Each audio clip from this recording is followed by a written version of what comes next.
تصريح خطير جدا لمحمد شيخي في أول ظهور له في قنوات الهداف. يصفع صحفيا جزائريا ويبكيه داخل البلاطوات وينتصر للمنتخب المغربي. لكن قبل أن نبدأ في سرد المزيد حول هذا الخبر الحصري ونعلم تفاصيلها، عاطروا فمكم بذكر الله وصلي وسلموا أشرف الخلق سيدنا وحبيبنا محمد عليه أفضل الصلوات والسلام في شد وجذب. إنه الأسطورة إيكامبي الذي حرم المنتخب الجزائري من قطر أفضل نسخة لكأس العالم. اليوم أسطورة أخرى يحرم المنتخب الجزائري من التأهل إلى ربع النهائي. نعم، الجزائريون خارج الملعب.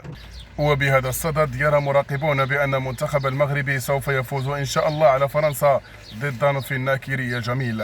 وبهذا الصدد محمد شيخي وكل من معه داخل بلاطوات جزائرية وقناة الهداف المعروفة دائما بانتمائها للمنتخب المغربي، لكن في بعض الأحيان تهاجمه رسميا، سوف يشجعون المنتخب المغربي وسوف نفوز إن شاء الله على فرنسا.